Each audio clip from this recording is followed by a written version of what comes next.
It is already time to be transplanting my tomatoes. I am potting them up into bigger containers because these little seed starting ones are just going to be a little too small for them to stay in until it's time to transplant. And today is a lovely day to do it. It is actually really warm out here, verging on too hot if I stand in the sun for too long, which is wild for the beginning of March. It's the sort of thing that makes you want to plant your plants too early, but I know that it is going to get cold again. It is going to get below freezing again, probably several times before I can plant these guys out. It is about 4 to 5 weeks out from when I will be able to plant these. So because this is the first time it's really felt warm in a while, I want to spend basically my entire day outside. Maybe you guys can relate, but after the winter, I am just so sad. I am so sunlight deprived, and all I want to do is be outside. And being outside right now, it makes me so happy. It reminds me how much I really love this, and I want to take this feeling into the summer because I can already feel the heat of the sun, and I know it's gonna be hot in a couple of months, and I'm not gonna want to be outside because it's gonna be too hot. But I just need to remember this feeling of, oh yes, the sun is back. This mix right here that I'm transplanting into, by the way, it is a mix of just regular potting soil, some worm castings that I had, and a little bit of peat moss because I didn't quite have enough potting soil. And hopefully this will do really well for my tomato seedlings. If you were here last year, you might remember the absolute catastrophe that was the potting soil that I used to pot up my tomatoes.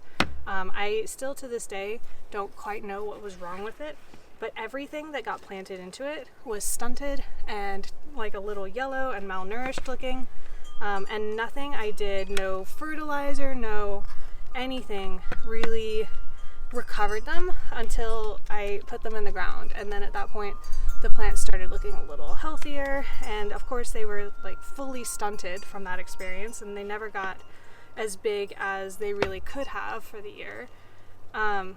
So that was really, really sad. So this potting soil, I went with a brand that I know for sure is going to be good quality. For potting soil, I tend to get Stay Green, which is confusingly in the blue bag at the store. And that's what I've been using. And the reason I bought that other one was because it was much cheaper. And I was like, oh, well, this will be fine. It was not fine.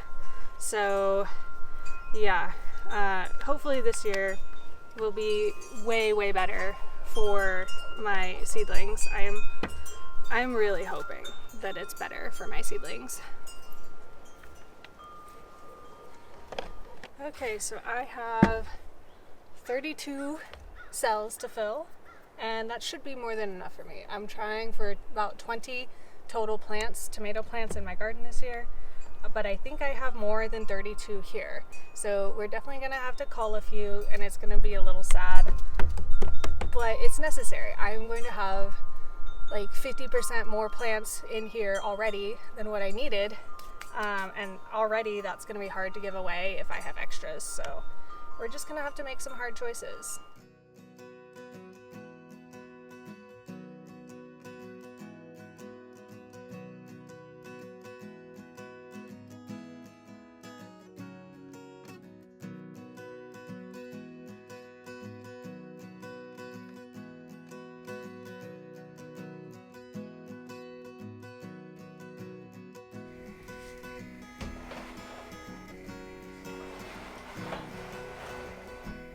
It's getting harder and harder to fit stuff on my seed starting rack.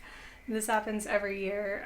It gets a little crowded, and then I just like can't wait for the seedlings to get outside, not just because spring excitement, but also because there's not going to be any more room here for them indoors. So pretty soon, once these guys recover, I'll give them a couple of days to recover. But after that, I probably will start putting them outside during the day and kind of get started on that hardening off process. It is still, like I said, maybe I didn't say, but it is about a month out from when they're going to be planted in the ground. So it is just slightly on the early side to be hardening them off. But if I do find that I don't have room for them on the rack, then that's what I'm going to have to do, because they can get sunlight during the day outside, and then they can come inside at night when it's dark, and they wouldn't be getting sunlight anyway, so they don't need space on the rack indoors at night. Tomatoes always look so sad after you transplant them. It looks like you killed them all. And I'll show you guys in just like 2 or 3 hours how they perk up. All right, and in the meantime, we have a box to open.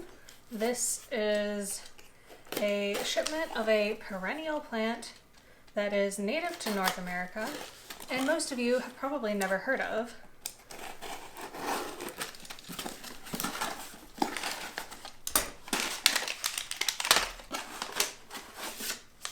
This is from So True Seeds, and these are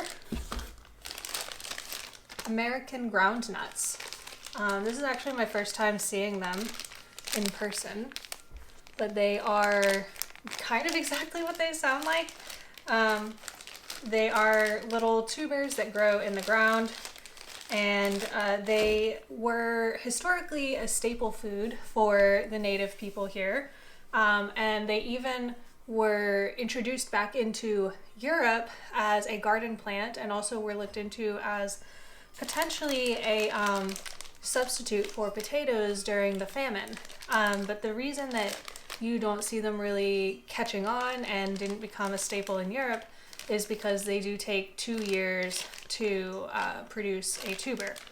But this is it's actually a legume, and so historically, we think it was grown in the Three Sisters method that you've probably heard of, where there's a nitrogen fixer, there's corn and squash all grown together in the same plot, and they all have different functions inside that grouping to kind of help each other.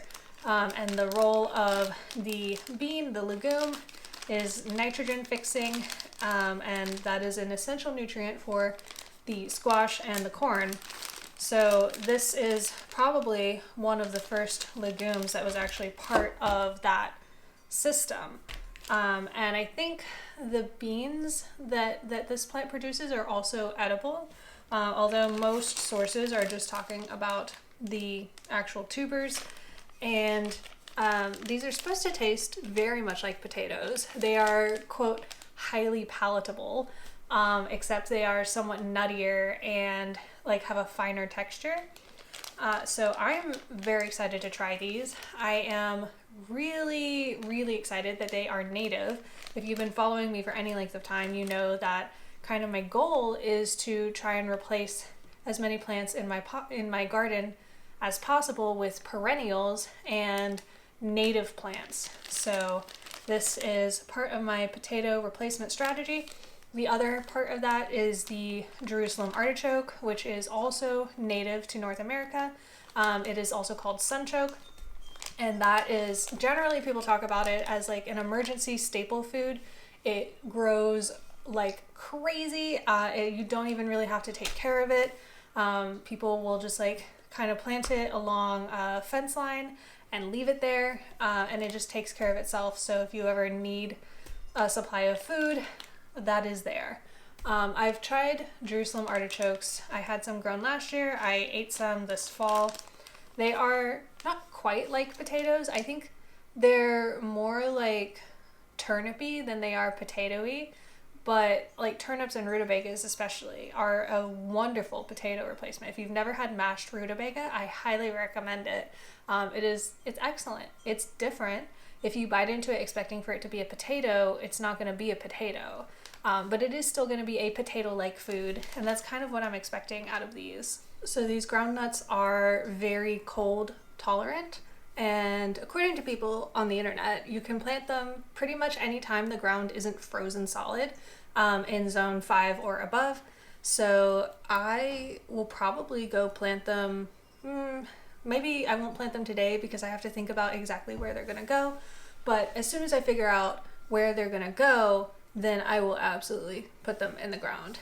They are vining, so I am gonna have to like make sure that I have a plan for trellising them, for supporting them.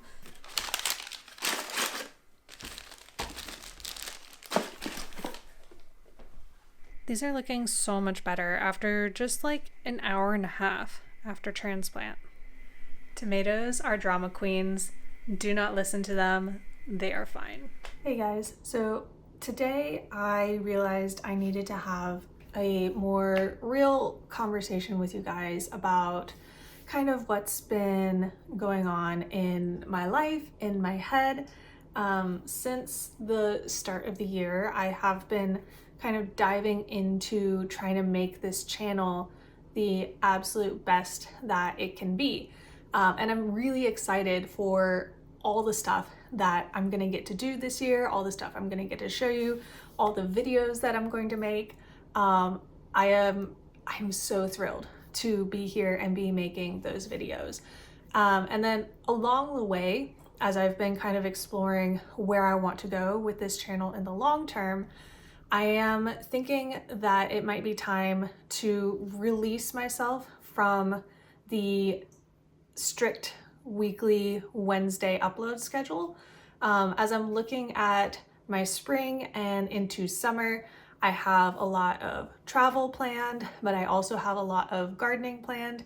And I think I will be able to put out a lot of content for you guys, but I just don't think that I'll be able to do it strictly getting a video out to you on Wednesday, every Wednesday. And so I think I'm gonna move to a little bit more of an open schedule. I will be posting stuff when it is happening, and it'll probably be just like slightly shorter, like with the vlogs that I've been doing. I've been doing, you know, all the things that I did in the week for the garden, and I'm thinking I might kind of pare that down into like 1 to 3 videos, depending on the week, depending on what I am doing, so that you can get still those kind of snippets into what exactly goes on in the garden, what goes into growing a garden like this, maintaining it, cooking from it, etc.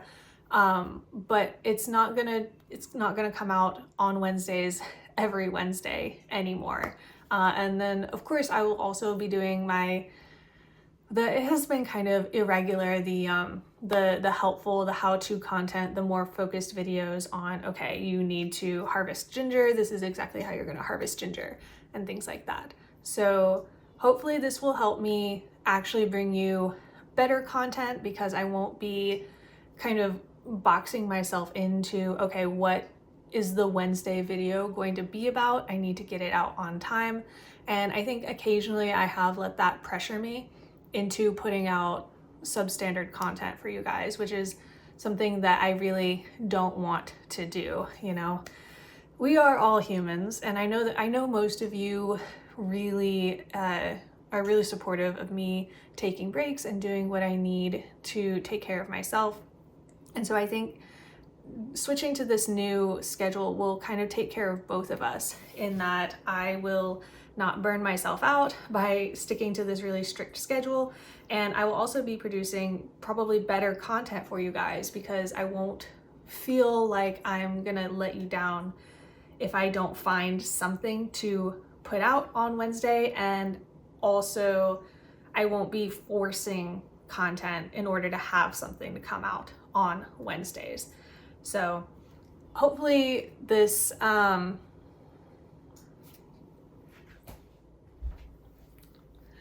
baby Draco was crying to be let in from outside.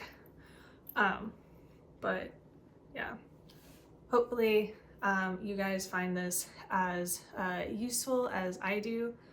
And I am really looking forward to chatting with you guys throughout the season, and just kind of showing you guys all the new stuff that I have planned. Okay, you want to go now? Go play with your sister. Anyways, all that to say, thank you. I appreciate you, all of you who have been here through it all, and all of you who are newer. I super appreciate you too. You guys find me through some of the most interesting videos, and I'm glad that you have decided to stay after seeing some of my older work that isn't even as good as what I'm putting out now. So with that, I guess all that's left to say is I will see you soon and happy gardening.